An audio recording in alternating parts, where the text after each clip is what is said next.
Dans le monde professionnel, dans la presse et sur les plateaux de télé, il ne se passe pas une seule journée sans que l'on parle de transformation digitale. Peut-être vous pensez qu'il s'agit au mieux d'informatique, que c'est uniquement réservé aux startups, ou pire, que c'est encore un concept à la mode dont l'intérêt est gonflé par les commerciaux. Bref, la transformation digitale ne concernerait pas votre entreprise. Vous commettez une grave erreur. Je suis Sébastien Hubert, le fondateur et dirigeant du cabinet de conseil UTech. Dans cette vidéo, je vais vous expliquer pourquoi la transformation digitale est un enjeu vital pour votre entreprise, quel que soit votre domaine d'activité.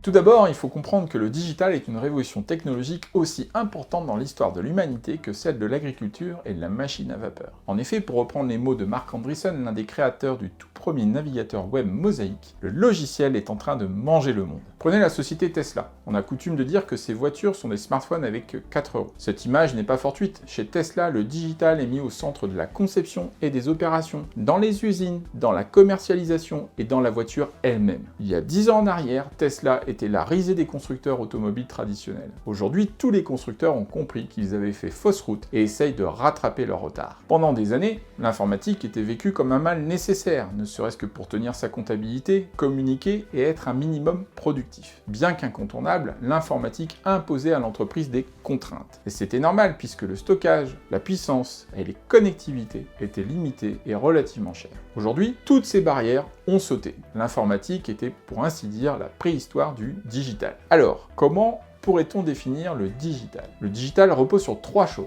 Tout d'abord, l'omniprésence des ordinateurs. On trouve désormais des puces et des capteurs partout dans tous les objets. Ensuite, la connectivité permanente. Tous ces ordinateurs peuvent nous communiquer en temps réel des informations en utilisant la fibre, le Wi-Fi ou les réseaux 4 ou 5G. Enfin, la libre circulation de l'information. N'importe quel logiciel peut échanger des données avec un autre, peu importe son fournisseur ou son hébergeur. Le digital n'est pas juste un nouveau moyen technique pour numériser un processus, mais un vecteur majeur de transformation de nos économies et même de nos sociétés. Le digital permet aux entreprises de se réinventer. Prenons l'exemple de l'industrie musicale. Le CD était la version numérique du vinyle. Si on a gagné en qualité d'écoute, le marché restait le même. On achetait le droit d'écouter un album en achetant son support physique. Avec les plateformes de streaming, nous avons maintenant accès à un catalogue illimité de morceaux quand on veut et où l'on veut. Et on n'achète plus un disque, mais on souscrit à un abonnement. Le streaming, c'est la transformation digitale de la musique, la réinvention de ce marché. Autre exemple, Airbnb. Cette entreprise ne possède aucun actif immobilier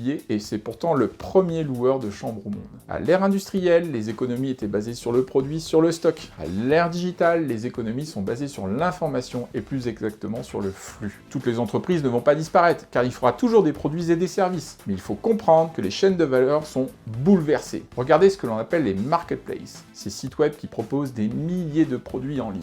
Une marketplace ne possède aucun produit, elle n'a parfois même pas à les expédier. Mais elle possède l'essentiel, le client. Le digital a cette caractéristique très importante. Sans limite technique, on peut se concentrer sur le client et son expérience. Ainsi, si votre entreprise n'intègre pas le digital dans son ADN, si elle ne se réinvente pas, son destin risque tout simplement de lui échapper. Je ne peux m'empêcher alors de vous parler d'un échec célèbre, celui du spécialiste de la photographie Kodak. Vous le savez sans doute, Kodak a fait banqueroute en 2012. Et la même année, Instagram a été racheté pour $1 milliard par Facebook. Le modèle économique de Kodak était historiquement très solide. Il était basé sur la vente et le développement du film argentique, avec un réseau très important de revendeurs. Mais notre rapport à l'image et au souvenir allait être totalement bouleversé par les smartphones et les réseaux sociaux. Le marché s'est retourné et Kodak n'a pas pu s'adapter. Pourtant, Kodak était une société très innovante et elle possédait plusieurs brevets d'appareils photo numériques. Mais toute l'entreprise tournait grâce à la pellicule photo et donc tous ses moyens étaient dédiés à son marché historique. Face au digital, Kodak s'est retrouvé comme un lapin pris dans les phares d'une voiture. Kodak n'a pas été capable d'opérer le bon virage, celui de sa transformation digitale. Alors, qu'est-ce que le digital peut apporter à votre entreprise?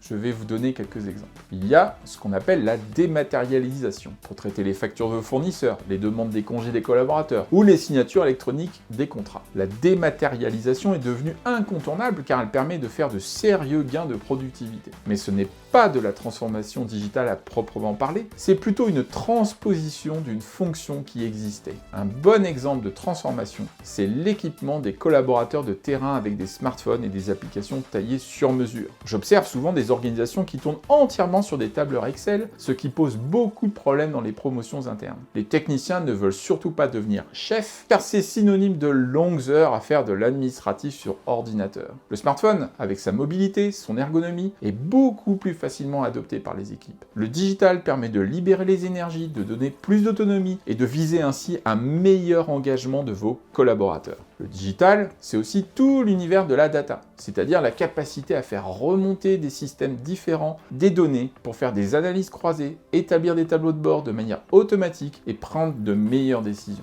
Le digital a aussi profondément modifié la relation client. À portée de quelques clics, vous avez accès à des milliers de clients, particuliers ou professionnels. Vous pouvez mettre en place une relation client extrêmement pointue avec des processus automatiques pour développer vos ventes et fidéliser vos clients. Avec le digital, vous pouvez commercialiser un usage plutôt qu'un produit, et pourquoi pas mettre en place des abonnements pour obtenir des revenus récurrents. Et l'un des avantages non négligeables du digital, c'est qu'il vous permet de tester rapidement une idée. Par exemple, en marketing, vous pouvez faire une campagne sur une cible très réduite avant de l'élargir. Et dans l'industrie, vous pouvez simuler une nouvelle chaîne de production en 3D avant une mise en œuvre à l'échelle en réel. Le terrain de jeu du digital est immense et chaque jour nous apporte son lot d'innovation pour travailler différemment et mieux, et surtout des opportunités pour réinventer son business. Alors, est-ce que votre entreprise peut ignorer cette révolution du digital? Eh bien non, elle ne le peut pas, parce que la technologie et l'innovation sont le propre de l'espèce humaine. Homo sapiens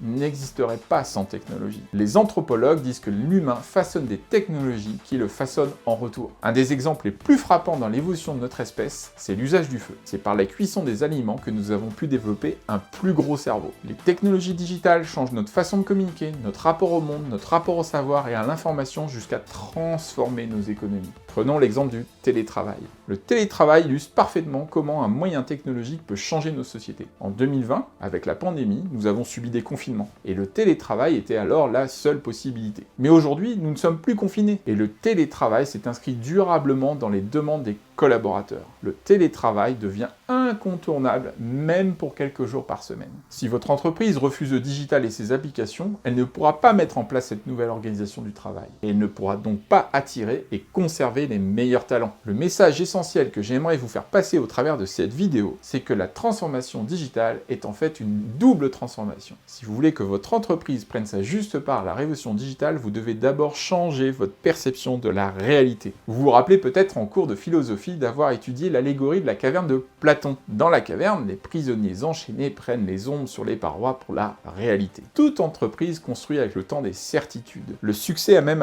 tendance à les consolider. Mais ces certitudes doivent être évolutives, car il faut être prêt à changer quand le contexte change. J'ai démarré ma carrière dans la distribution il y a 20 ans, et dans les couloirs, on disait « Amazon, ça ne marchera jamais ». Platon, avec l'allégorie de la caverne, nous rappelle que le principal obstacle à tout changement, à toute évolution, c'est notre représentation du monde et nos croyances. Ainsi, le principal obstacle à la transformation digitale, ce n'est pas la technique, mais la culture de l'entreprise. Voilà, vous en savez désormais plus sur la transformation digitale et pourquoi votre entreprise ne peut pas ignorer cette révolution technologique. Avant de nous quitter, je vous propose de vous abonner à cette chaîne. Et dans les prochaines vidéos, nous verrons que pour réussir votre transformation digitale, le plus grand défi qui est devant vous n'est absolument pas technique, mais d'abord humain. Je vous remercie de m'avoir écouté et je vous dis à très bientôt.